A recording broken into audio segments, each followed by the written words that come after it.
ya se encuentra con nosotros el primer ponente, quien va a hacer la inauguración de este magno encuentro académico. Me refiero a nuestro queridísimo maestro, doctor Jorge Alberto Vídker Velázquez, a quien lo recibimos con un fuerte aplauso. Muchas gracias, maestro querido. Okay.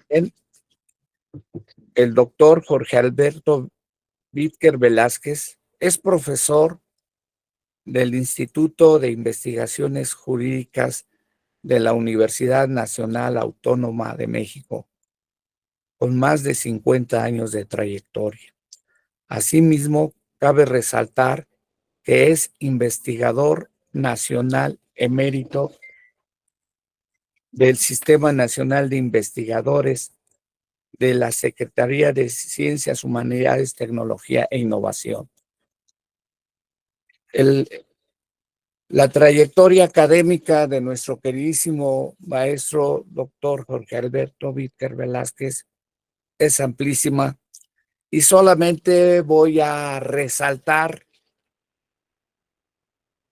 cuestiones de algunos datos que nos dan una semblanza en una síntesis que trataré de expresar, además de con mucho respeto, admiración y cariño, porque nos vinculan más de 40 años de amistad y siempre ha estado presente en nuestra convocatoria, apoyando a a las universidades públicas y muy en especial a nuestra alma mater, la Benemérita Universidad Autónoma de Puebla. Bien, en cuanto a su trayectoria académica, su formación, es licenciado en Ciencias Jurídicas y Sociales por la Universidad de Chile, diplomado en Derecho Comparado por la Facultad Internacional para la Enseñanza del Derecho Comparado de Estrasburgo, en Francia, doctorado en Derecho por la Universidad Complutense de Madrid, doctor honoris causa por la Universidad de Valparaíso, Chile, en 2020. Desde el año de 1984 ingresó al Sistema Nacional de Investigadores en el nivel más alto, que es el nivel 3. Sus principales líneas de investigación son metodología de la investigación jurídica, derecho económico, comercio internacional y reformas procesales penales en Latinoamérica. Ha publicado más de 80 libros en México e Iberoamérica, además de otros tantos artículos y ensayos en revistas, tanto de divulgación como científicas, mexicanas e internacionales. Entre sus obras podemos mencionar también Derecho Minero, Derecho Penal Económico, Economía y Derecho Económico. La Biblioteca Jurídica Virtual del Instituto de Investigaciones Jurídicas de la Universidad Nacional Autónoma de México le ha publicado, entre otras obras, Metodología de la Investigación Jurídica, Derechos de los Extranjeros, colección Nuestros Derechos. En 2021, Derecho y Economía. En 2021 también, Derecho Minero, segunda edición. En el 2020, Testimonios y Remembranzas acerca del Instituto de Investigaciones Jurídicas, 75 años.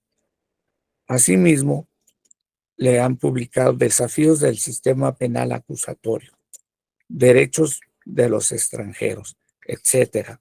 Realmente, para mí, me llena de mucha alegría el contar con la presencia de nuestro maestro querido, porque él ha apoyado a nuestra Facultad de Derecho desde hace también más de 40 años en sus primeras conferencias, así como también enriqueció el programa de la maestría en Derecho Económico, como también fue parte de los pioneros del programa del doctorado en Derecho que ofertamos a partir de 2009. Formador de muchos de nuestros profesores, investigadores que actualmente tenemos en nuestra Facultad de Derecho y Allende Fronteras. Por todo ello, debo decirles que el doctor Jorge Alberto Vídker Velázquez este día va a tratar el tema referente a el derecho ante el cambio social. Para no abusar del tiempo de su exposición de mi querido maestro y de todos los aquí presentes, solo quiero expresarle con toda alegría y entusiasmo mi admiración, mi respeto y gratitud de siempre. Muchísimas gracias, maestro querido, doctor Jorge Vídker. Adelante, doctor. Buenos días. En primer lugar, agradezco infinitamente la invitación del doctor Rafael Sánchez Vázquez para participar en este importante evento de la Universidad Benemérita Universidad de Puebla, bajo un título que tiene que ver con la ruptura epistemológica de, obviamente, el mundo del derecho.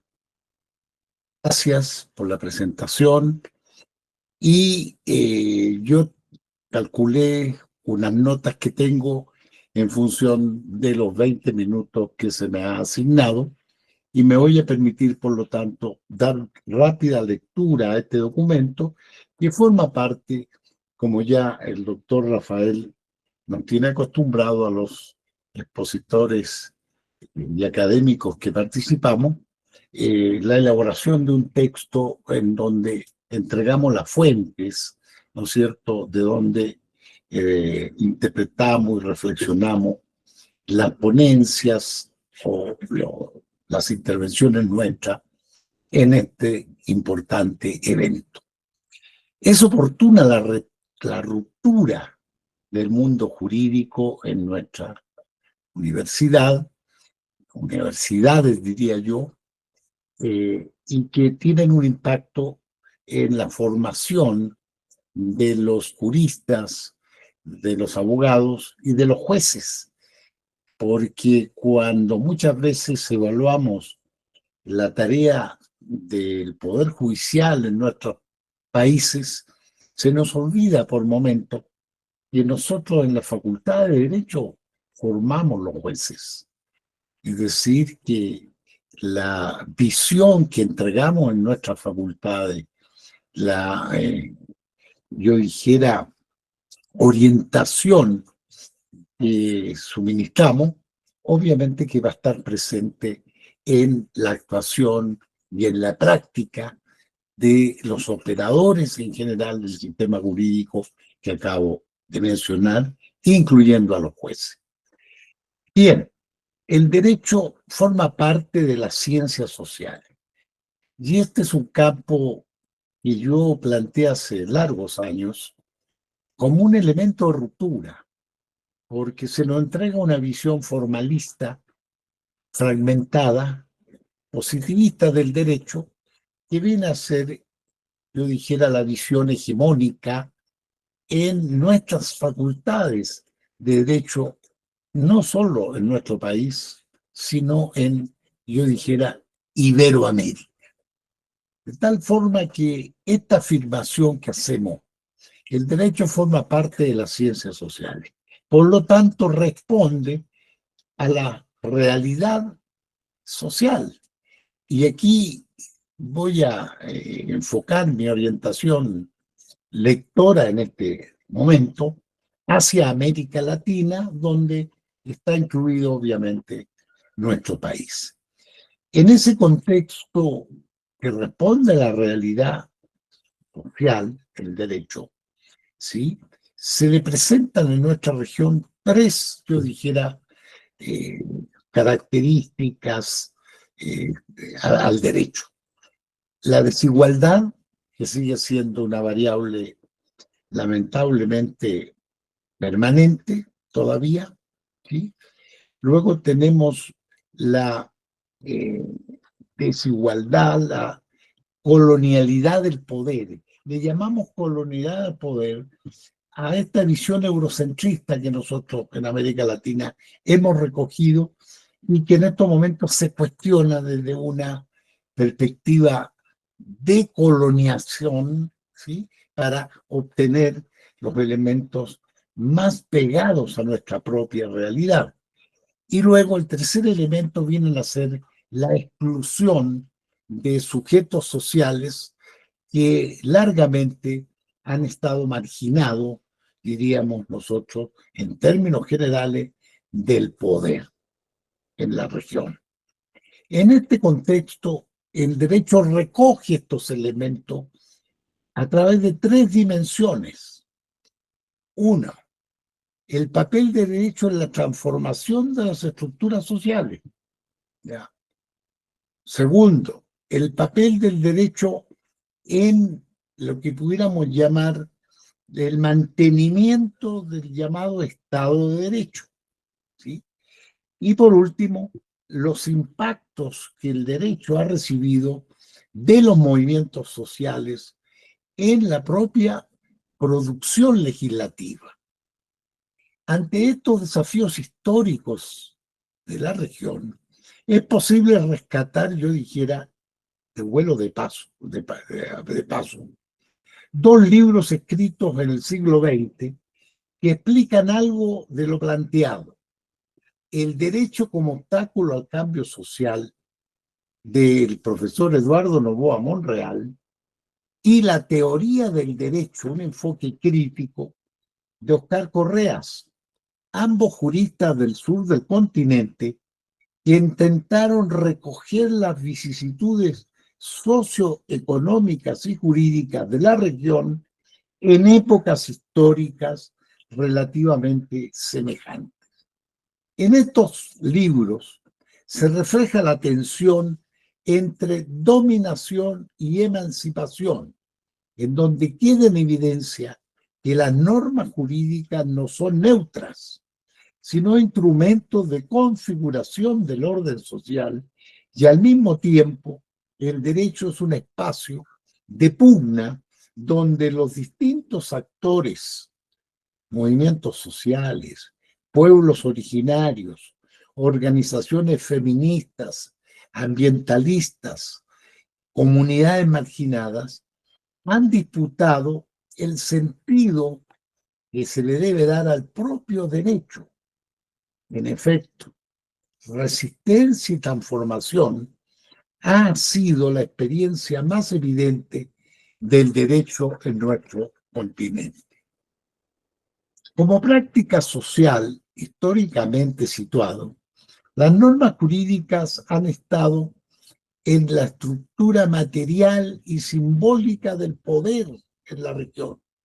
En este papel, el derecho participa activamente en la producción normativa, y si bien el poder dominante no ha cambiado en términos generales, ¿sí?, ha logrado ciertas autonomías relativas con los cuales no se ha abierto espacios en materia laboral, sindical y últimamente, digamos, en el ámbito de los derechos humanos. En estos espacios relativos de autonomía, desde la Constitución mexicana de 1917, la brasileña de 1988, se han logrado avances importantes en materia de derechos sociales y más recientemente en las constituciones de Ecuador del año 2008, de Bolivia del año 2009, producto de procesos constituyentes interesantes, se ha logrado el reconocimiento de pueblos originarios, rompiendo un tanto el derecho positivo tradicional eurocentrista que hemos nosotros heredado fundamentalmente. En el derecho se sitúa entre hegemonía y emancipación. Antonio Gramsci entendía la hegemonía como una forma de poder que combina coerción y consenso. En este marco, el derecho es un mecanismo de construcción de hegemonía.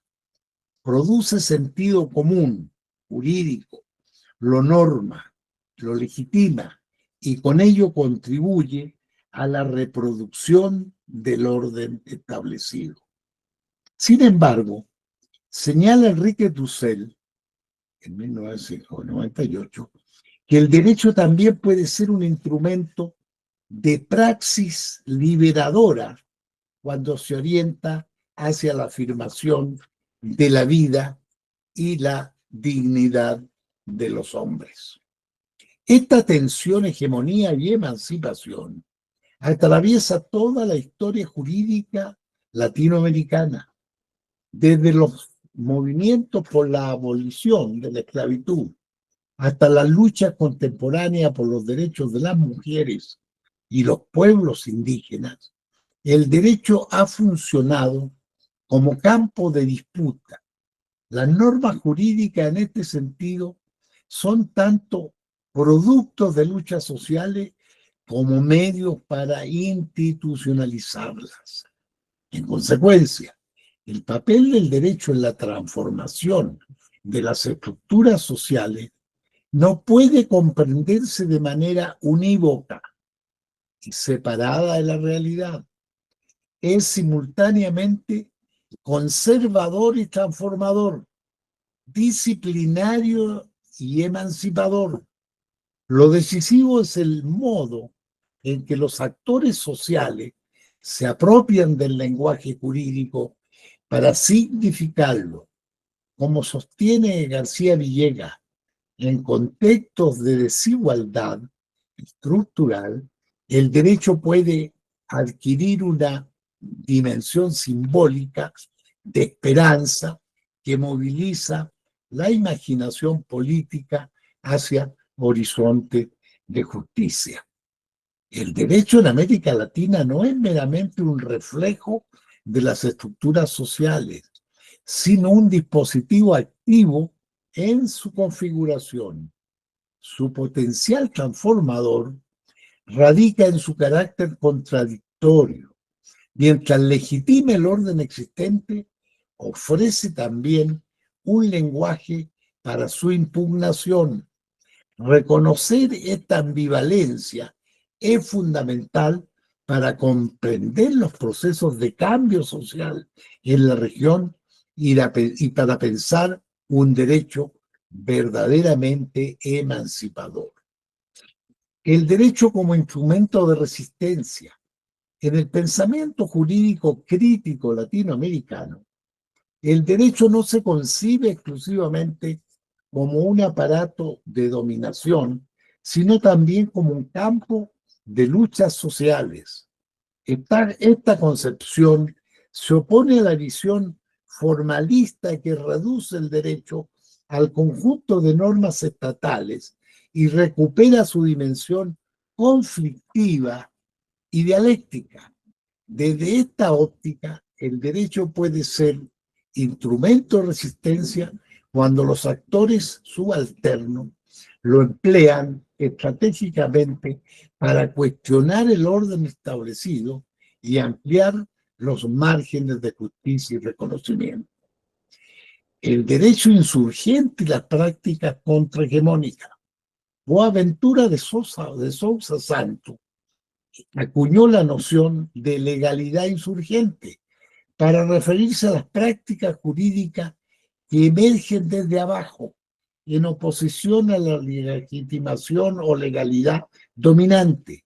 Estas experiencias no buscan necesariamente derrotar al derecho oficial, sino resignificarlo desde los márgenes, generando un pluralismo de legalidad en el que coexisten derechos estatales, comunitarios y populares. En América Latina, estas formas de resistencia jurídica se expresan en los movimientos indígenas, campesinos, feministas, ambientalistas, que recurren tanto a los tribunales nacionales como a instancias internacionales para reivindicar sus derechos.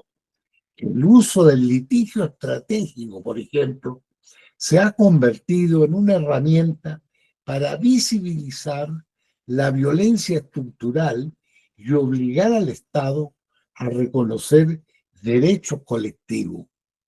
La lucha de los pueblos originarios por el territorio y la autodeterminación ilustra cómo el derecho puede ser reapropiado como arma política.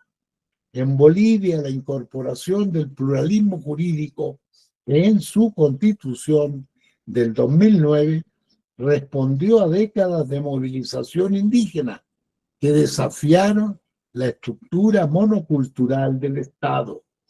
Del mismo modo, en Colombia, las comunidades afrodescendientes lograron el reconocimiento de sus derechos territoriales mediante la Ley 70 de 1993, producto de intensas presiones sociales y de litigios colectivos. Estas prácticas demuestran que el derecho no es solo un instrumento de control, sino también un lenguaje de resistencia capaz de articular proyectos emancipatorios para los sectores excluidos. La apropiación del discurso del derecho humano, de los derechos humanos, por ejemplo, ha permitido que sectores marginados legitimen sus luchas en un terreno discursivo que, aunque nacido en la modernidad occidental, puede significarse desde una perspectiva decolonial y comunitaria.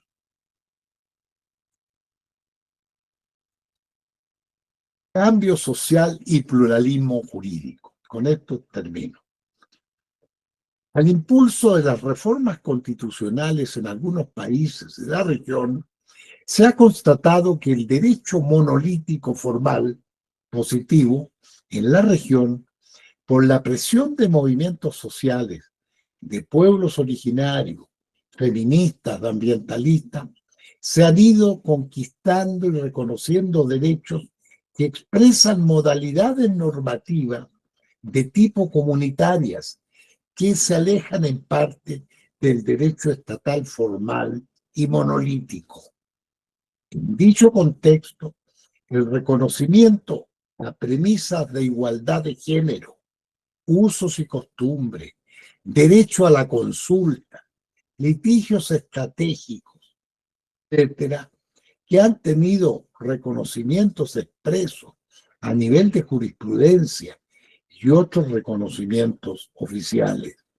Se suma también el ámbito de los derechos humanos, en donde la hermenéutica vía principios internos y externos ha logrado conquistas como los principios de progresividad y existencia de visiones alternativas del derecho normal. Todas estas expresiones podrían calificarse en el ámbito del pluralismo progresista, a diferencia de otros pluralismos, como son, por ejemplo, las incursiones del derecho anglosajón en los países de derecho escrito como los nuestros, a consecuencia de los tratados de libre comercio que bajo el libre mercado ponen en entredicho derechos internos en favor de las inversiones y en desmedro de los derechos de pueblos originarios, como es el caso, ¿no es cierto?, de este llamado pluralismo conservador.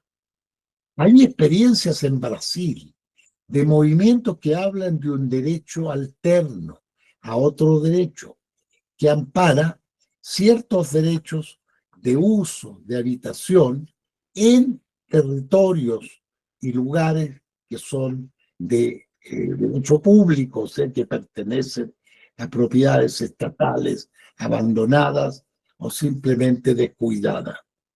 Finalmente, y este es un tema, fíjense ustedes, muy difícil, pero que hay que mencionarlo, producto de experiencias que se están dando incluso en nuestro propio país. Dice finalmente, hay una delincuencia, hay finalmente una delincuencia organizada que ha logrado imponer esquemas normativos de signo delictual, como los llamados derechos de extorsión, en que ayer aprobamos una ley en la materia en nuestro país, el famoso derecho de piso y de otras figuras vigentes de hecho en los mercados vinculados a productos y servicios específicos. Ya. En síntesis, el pluralismo jurídico en todas sus variedades es un tema que requiere un tratamiento sociojurídico especial, sobre todo los usos y costumbres que derivan de la abundante economía informal vigente en la mayoría de nuestros países de la región.